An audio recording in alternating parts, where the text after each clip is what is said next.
It's time and good afternoon, everyone. I guess I am audible.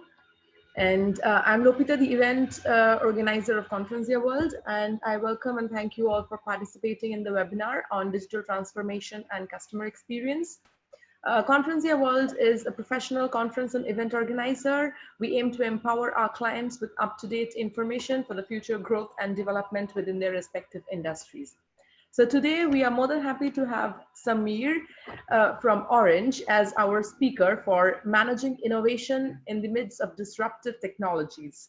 Now, Samir has more than 25 years of international telecom experience in the Middle East and in Europe. He has graduated from the Faculty of Engineering in Cairo with an MBA in International Business and IT from Netherlands. He had been working in innovation and in leading many transforming and complex change programs in different countries like Belgium, France, Germany, Egypt, etc.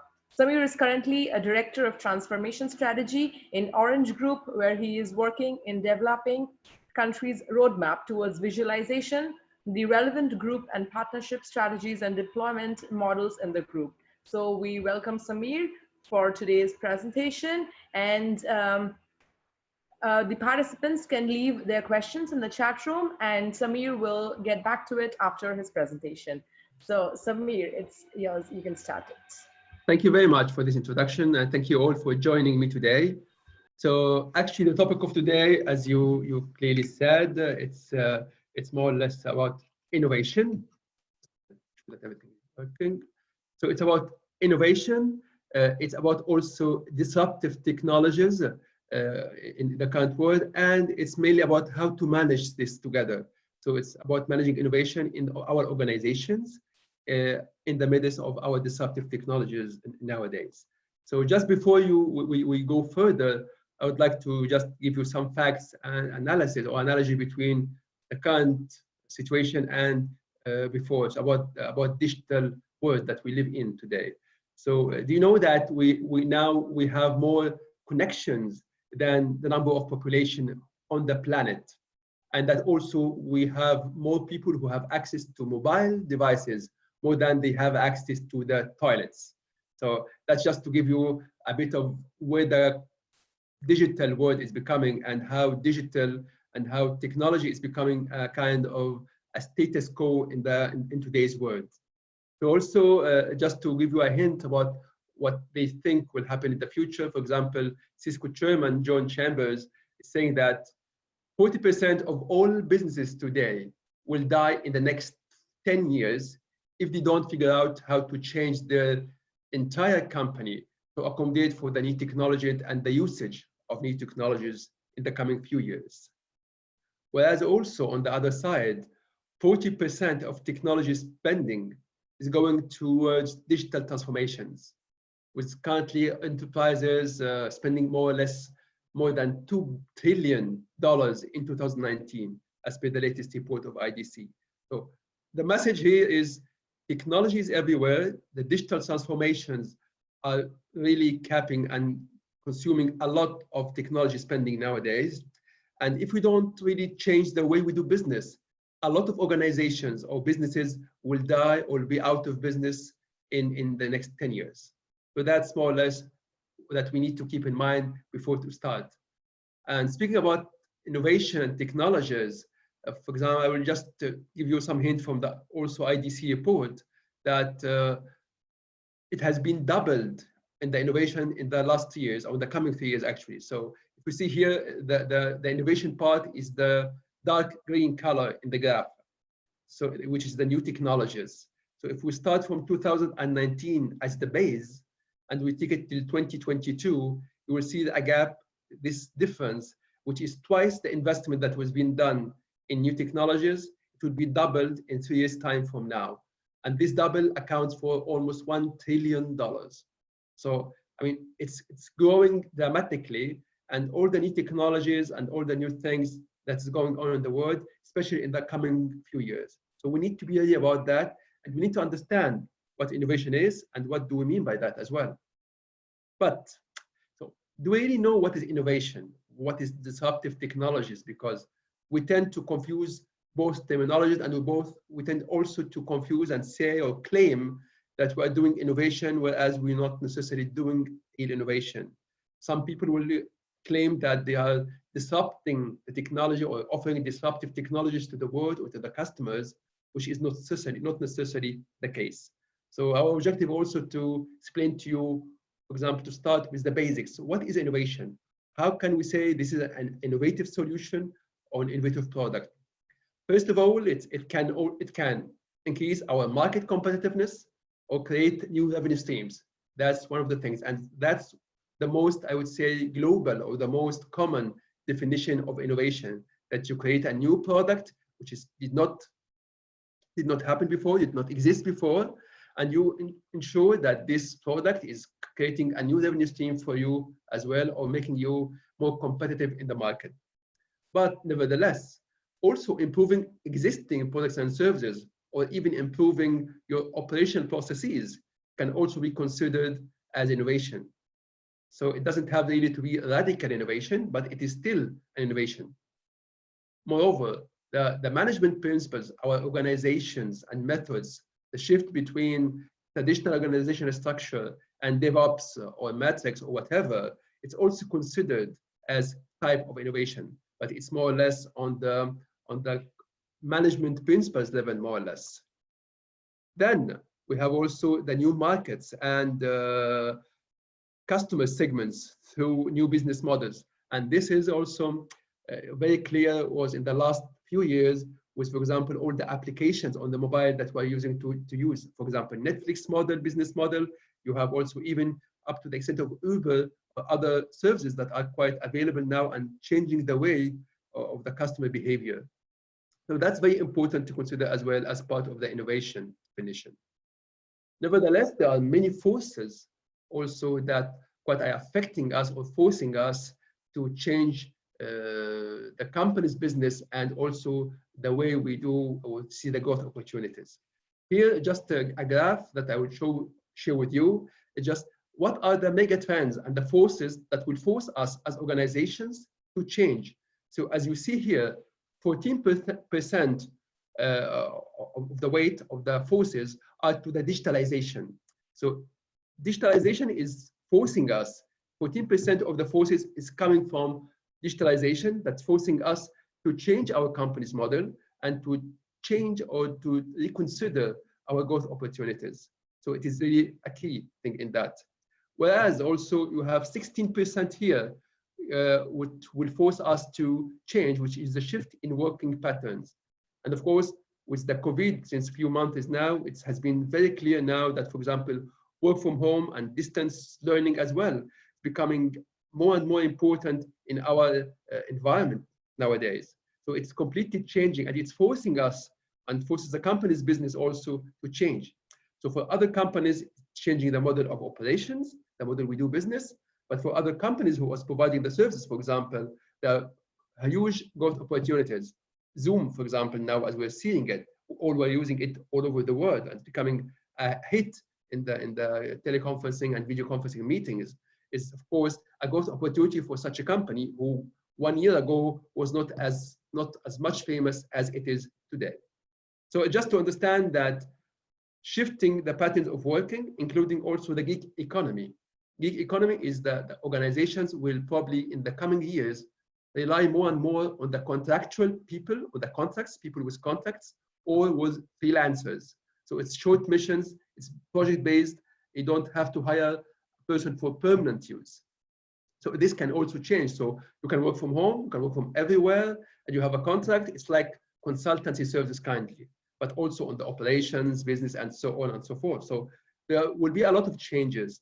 And gig economy, which is this definition, gig comes from the musician's world or music world, where you hire an orchestra or some musicians to do a play for you at your home or any other place, but you don't have a permanent contract with them. So the gig economy, or this concept, probably will be increasing in the coming years. Also, the way of working will differentiate or make it completely different in the coming few years as well. So this is just to give you an idea how important or how some factors or trends are going to impose and force us as organizations to revisit the way we do things. So just to make a differentiation between the disruptive technology and how we speak about it, disruptive or incremental. So I just have a graph that we do technology newness, how technology is new, how new is the technology, and what is the impact on the market. So we can have kind of incremental technology, which means that it's not that new, and it doesn't have an incremental or high impact on the market. So it's the gradual, continuous improvements. It's like doing Windows Vista, doing Windows XP, Windows 10, or so whatsoever. So it's an incremental technology where you create, or you are based on the same customers, but they are using new features. So it's an incremental view. Whereas we're also having the sustaining attitude, the sustaining technology, whereas it's not very new, but it has a lot of market impact. So it has a significant improvement on a product, which will sustain your position in the existing market already. So that's a second type of technology. Whereas we have also a radical technology impact, which is you have technological breakthrough that transforms the industry, or that creates a new market that has been not before. For example, a leapfrog. For example, if you have the mobile technology versus the fixed telephony. So 20 years or 25 years ago, when we don't have mobile communications, we used to have the fixed lines in our home. But with the radical change in technology and the use of antennas and the use of mobile technology, it has been completely a technological breakthrough, and it has made a leapfrog move to all the mobile operators who bypassed a lot the legacy telecom operators who were used to be monopoly in the current markets, in the previous markets. Last but not least is a disruptive technology. And here we have new technology, but also that really have a high impact on the market. So it's a new business model. It disrupts, it completely makes the previous technology dies, and it has been replaced by this new technology, and even can open the door for new customers model and so on. So disruption, just to come back to the issue, it's a process. It doesn't happen on one day. It can take years, and sometimes it even takes decades. So it does not refer only to a specific product or services.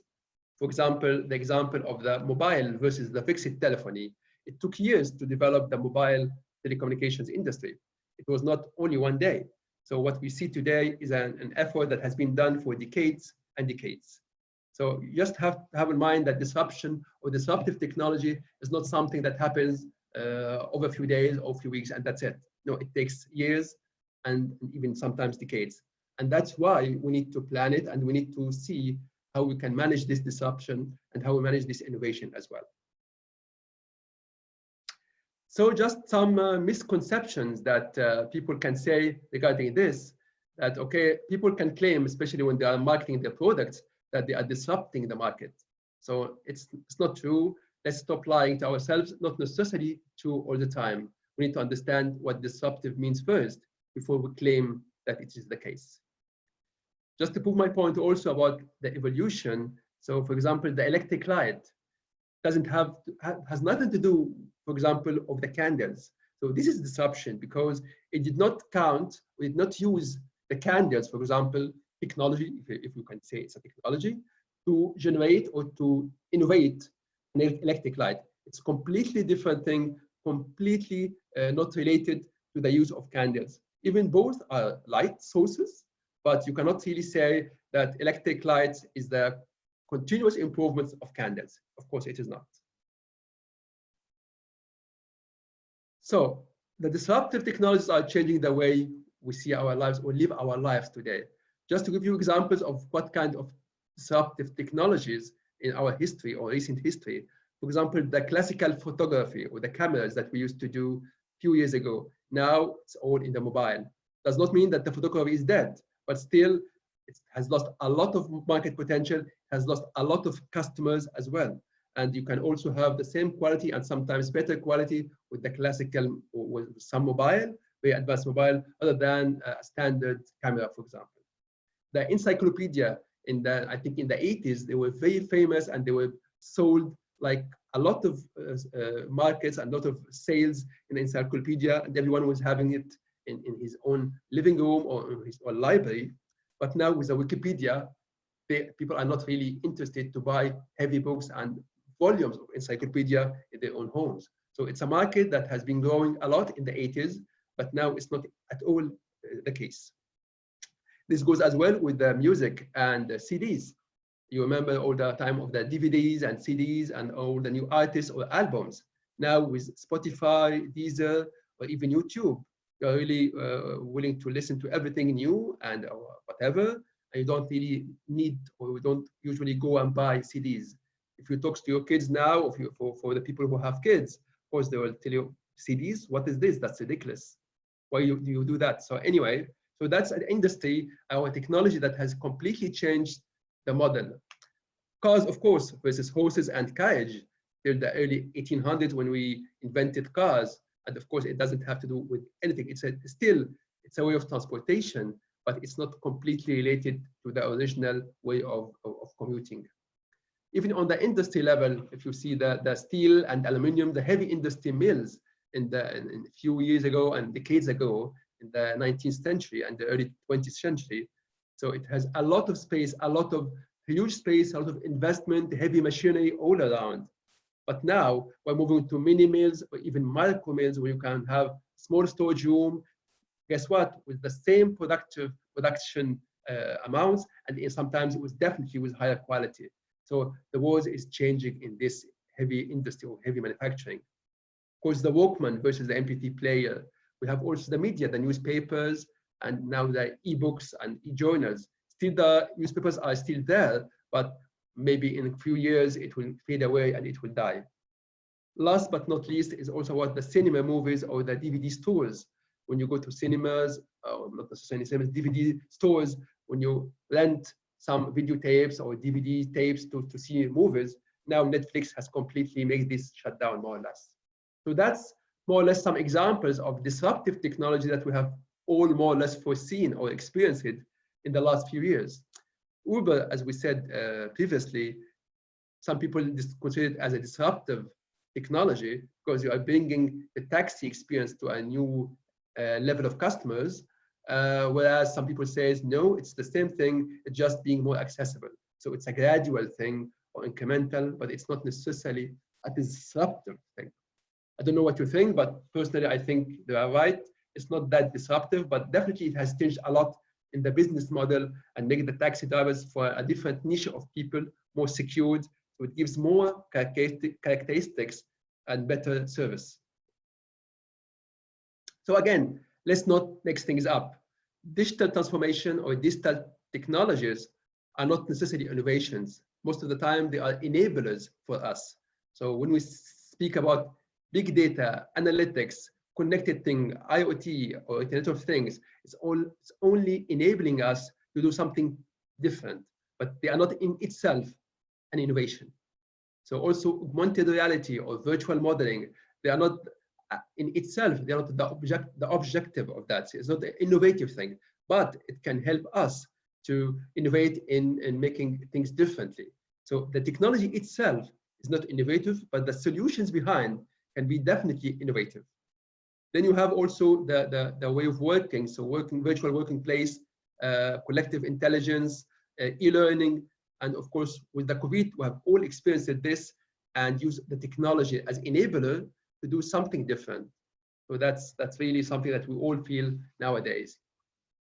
The trends, as we see in the coming few years, is mainly going to be focused on artificial intelligence and digital technologies. So what Gartner was, for example, in 2019, was explaining that we will have a lot of emerging technology trends in this decade, mainly on the sensing and mobility part. So all when it comes to sensing cameras, the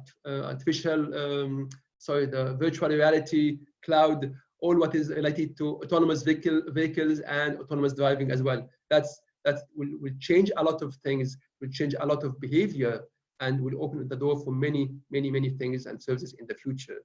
We also have the augmented human when it comes to augmented intelligence, the emotional AI, which is a science or a new trend. That's AI is only data, is only about analysis, but we also need to introduce the emotional part of it. So it's definitely something that's started to leap in the coming future. Immersive workplace, of course, that's you just, it's not only about camera, it's kind of a 3D where you have a kind of augmented reality. You see your colleagues as if you're really sitting with them, which makes the experience of working at home or in a distance quite impressive, and also makes us challenge why do we need the headquarters and big buildings for our employees. So there's a lot of things that could change. Also, we have the classical computing and communications, all when it comes to technology like 5G and also the satellites or nanoscale 3D printing. So a lot of things will come in this. So digital ecosystems and advanced AI and advanced analytics. So a lot of trends that we need to watch, that we need maybe to take into consideration if we're talking about innovation in your organization. So just to understand innovation as well, because it's important, okay, it's like a pyramid with the data at the base of the pyramid and strategy at the top. So what do we mean here? That first of all, you have to have an innovation strategy. And this is something that you will starting to be common in huge organizations and mega organizations to appoint someone who is have the title Innovation Strategy VP or Director or whatever. So because this person is responsible, or this team is responsible to develop and put in place an innovation strategy. Because as we said, innovation is not one day or 1 year. It's a process. It's a journey that will take time and take years as well. So we need to know how do you manage this innovation strategy. But the base of this, the pyramid, is always the data. The data, so the data mining, all the information that you can have on your environment, your customers, your employees, your capabilities, everything. And based on this, you build applications, processes, organizations that align and that will make you fulfill this innovation strategy at the end. So again, it takes time and it takes also failures just to understand the dynamics of the current market. When you launch a product to the market that is innovative product, behind that took years and it took a long time, took a long set of failures to just put in the market one innovative idea.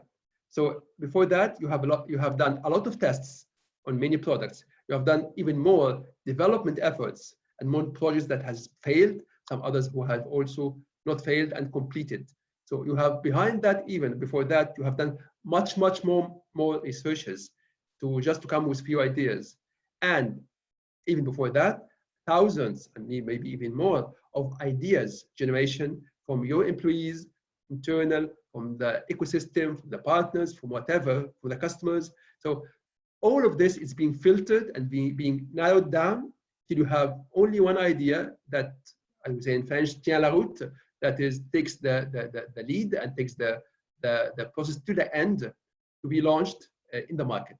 So this has to be understood by all the people working in innovation, or even all the top management, and sometimes even all the employees.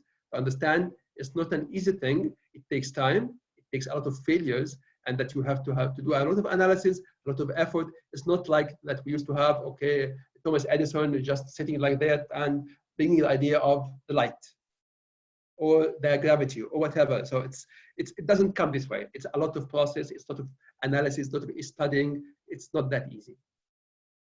So innovations as well, it's impacting the organizations of today, and it has also a huge impact on the way we do business and the way the workforce is organized.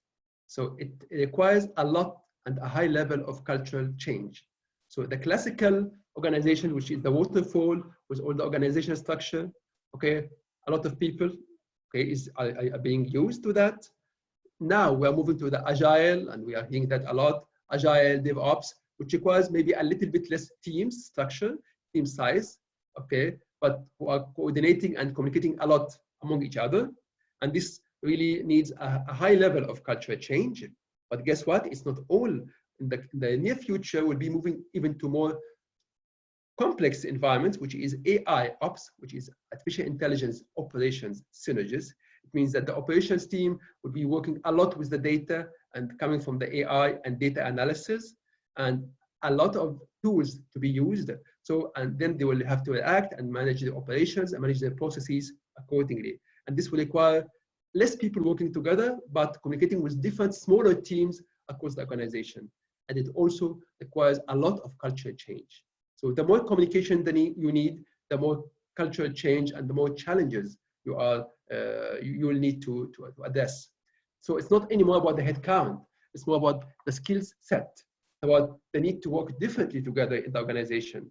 Because automation will reduce completely classical jobs and repetitive jobs, but will open doors to many, many other new opportunities. And I will come back to this in the coming slides.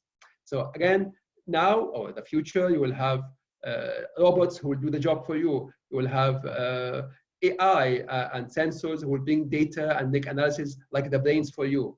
But you will have to learn how to use all of this. You have to embark also the non-tangible things or the non-tangible parameters in the business. So that's very important, because many people are afraid of automation, which is true, because they're expecting that 3 million jobs could be lost by 2025 in France only because of automation. But guess what? Yes, of course, it's 20%, because 20% of the task could be automated by then if we achieve a high level of automation in all the industries. So we will not really need all this human power that making repetitive tasks by then.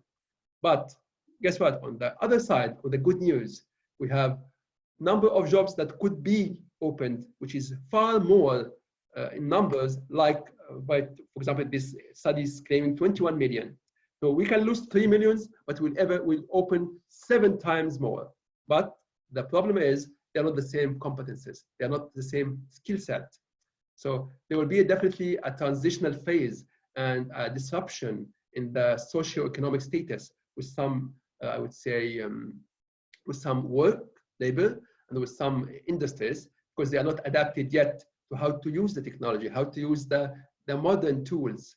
But nevertheless, if you take it from the community or the societal point of view or global point of view, we have lost many jobs, yes, but now we have created even much more in numbers. So that's very important also to consider, because 85% of the jobs 1 decade from now will not exist today. And this includes, as we said, innovation strategy, includes people who are working a lot in data analytics or whatever. So a lot of functions, a lot of activities will be created that we will need in the future that does not exist today. And also will there be a lot of functions, a lot of tasks that will disappear completely. So all the repetitive jobs, the review jobs, the very classical jobs might really disappear and will not need anymore. So more and more, you will have robots doing the job. You will have things that will help you in doing things. Instead of having someone to monitor, you will have surveillance cameras. You don't need security. You will have robots. I mean, a lot of things can change at some point of time. I agree that's very optimistic, or very, I would say, disruptive, but it might not happen by 2030, but it might happen later, before, we don't know. But again, the message is clear. A lot of jobs will be created from now till the coming decade. A lot of jobs that will need a different skill set, that we will need all, or some of us need to change the way they do business now. And it will create a lot of jobs, but will also make some of jobs disappear like today. So if you go through this, even with automation, the message is we need even more humans. So the difference between humans and machines, as this slide is showing, for example, the machines are always better in processing huge data with accurate and speedy levels.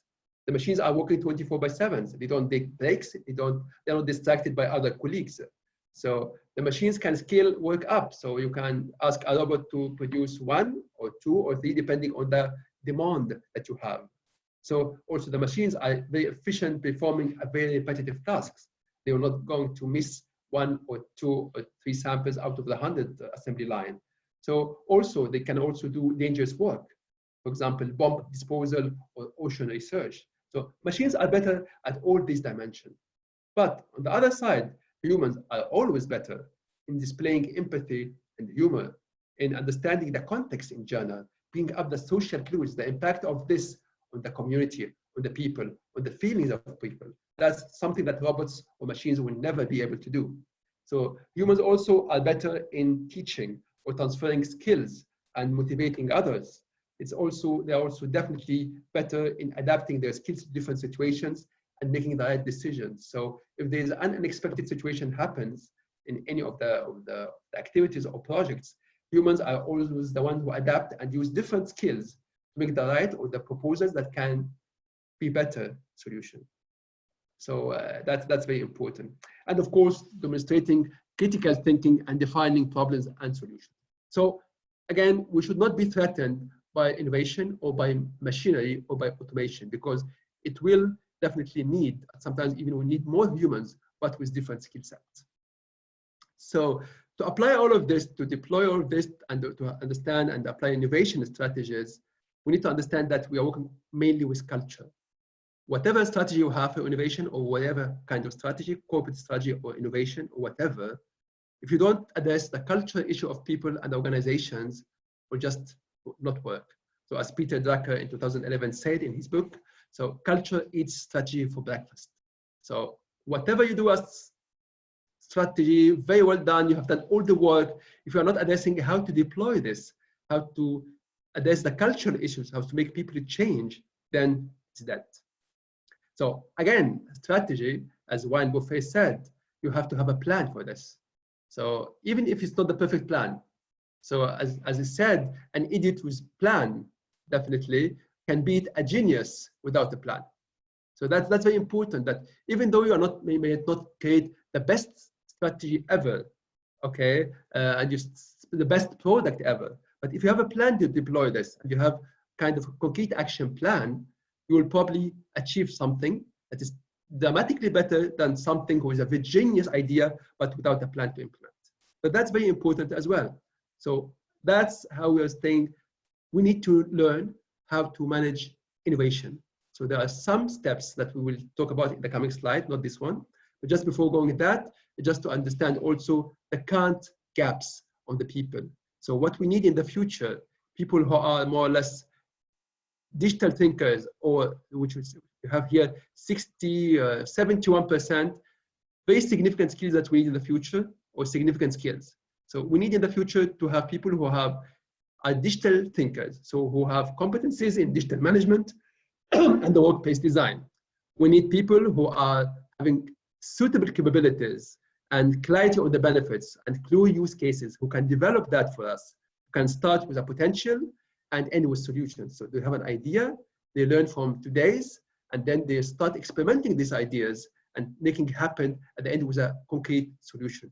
So people who have this ability to think digitally, to have suitable capabilities, global and transversal, who have clarity on the benefits, how would it serve our customers or our organizations, and who can clearly define use cases. Those are the people who will be definitely needs to be on the top of the line in the employment market in the coming few years. And we need to train them from today. So we have a lot of opportunities to develop this. So you need people who can do that, who can also support the organization, who have ownership, who can work transversally. All of these are skills of the future. And once recognizing that in an organization, then the organizations can plan from now to develop these skills inside, or even to acquire them if they are not existing. So that's very important. So that's all. Before going to the action plan, we're also going to move towards an on-demand workforce and gig economy, as we said earlier. So as an organization, especially in the medium and small scale organization, we might not need always to hire permanent employees for all the time. Because with the rate of change of technology and the rate of change of our expectations as well, we might prefer to have someone for a few years, or for a mission, or even for some days to do some task.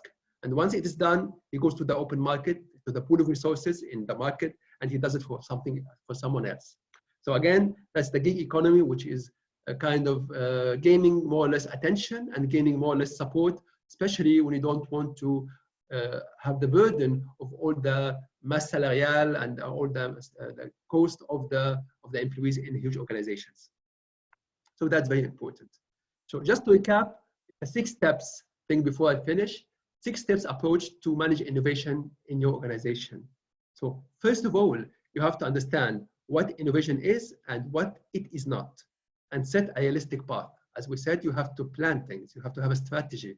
You have to have an action plan and understand what does it really mean, innovation, that you would have to expect failures. You have to expect some time frames. You have to have organization that supports also innovation. Once you do that, so you have to build a culture while having a clear strategy and a plan. And building a culture, I admit, it's very, very difficult. And to have a real culture of innovation in an organization, it needs time, especially for organizations who does exist already. So it's completely difficult to change. If you are a startup now or a new organization, then it's far easier because you are building already a new culture. You are hiring and recruiting employees with your new culture or with this in mind. But if you are an existing organization, things becomes more and more difficult. If you are a huge and big organization, it's completely complex to change the culture. So, but it is just to give you the idea that it's very important in the early to start working on the culture. Then you have to be bold and take some risks, because if you want to be innovative, you don't want to follow the classical approach and make your employees fear of trial and error. So you will have to expect failures. You will have to say things, well, I will do that. I will have the audacity to do that and the courage to do this differently. So you have to be bold and accept taking some risks, even if it's not very clear for you in the beginning. And then we have the other 3 steps. When you have to start small, so start gradually. You cannot build an innovative organization in one shot. So maybe you can try it with a small team or a small department, and then make it go once it is successful. So this allows you to learn from your mistakes. This allows you to test and have a quick win as well to the people, and also to kind of show enthusiasm and show engagement with that. So that's very important. And then it's very important also to bring new blood, either to hiring or to upskill your talents and co-development.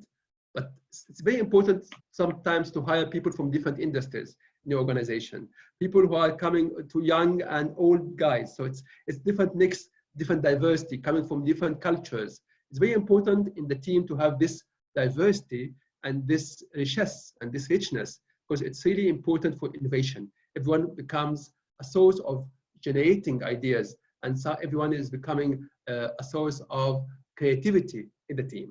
So that's very important. Last but not least, it's always about also partnerships. Your organization might be very efficient, might be very innovative, but with the rate of disruptive technologies and changes in the digital economy now, you might also highly consider partnerships. So you cannot do everything alone.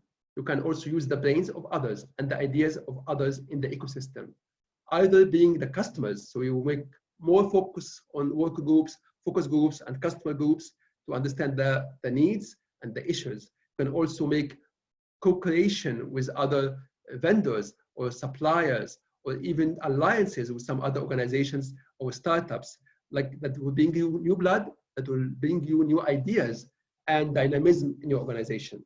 Also to have deals and partnership based on co-innovation, like, okay, we will have a kind of mutual fund to innovate and make some products as well. And of course, POCs, or proof of concepts. So a lot of things in the partnerships to extend your capacity, because however big you are, you still have a limited capacity in terms of resources. And by resources, it's not necessarily money. It can also be minds, and it also be creativity and processes as well. So partnership is very important to go faster in the innovation world. Well, having that said, that's all I wanted to share with you today about the innovation, especially in this world of very high disruptive technology in the world, and the digital transformation that's becoming an essential part in our lives today. So thank you very much for listening. And I think now I'll open the door for the questions.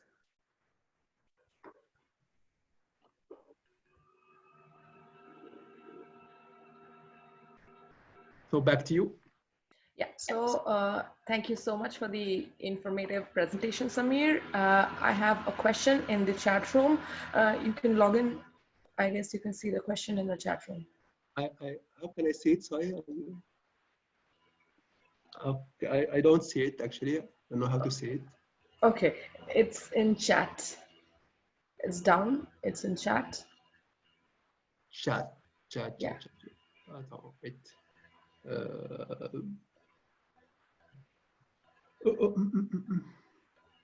Nope.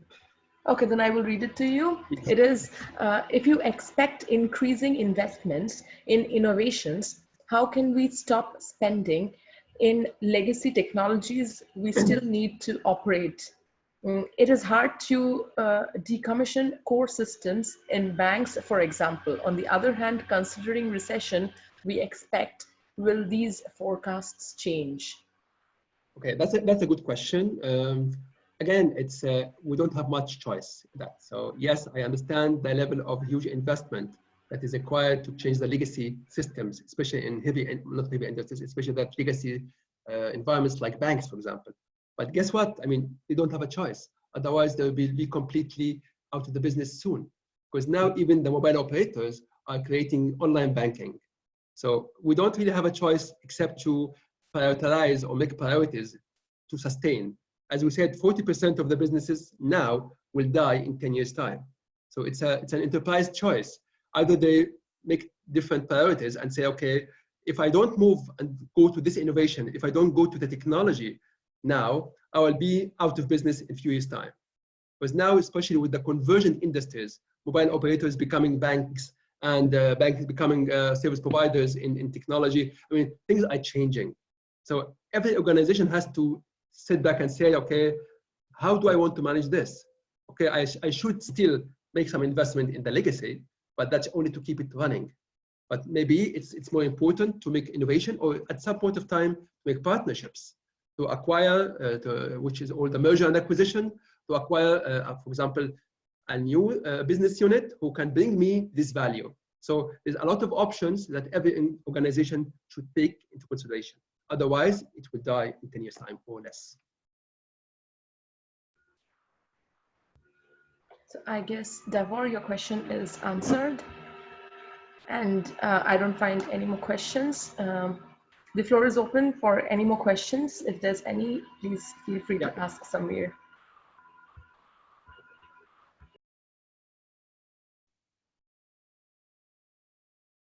Okay, I see people are in the shy side today. Anyways, thank you so much, Samir, for the informative presentation. Thank you so much. If there is any more questions, we can just email you and stay in touch with you as well for it. Okay.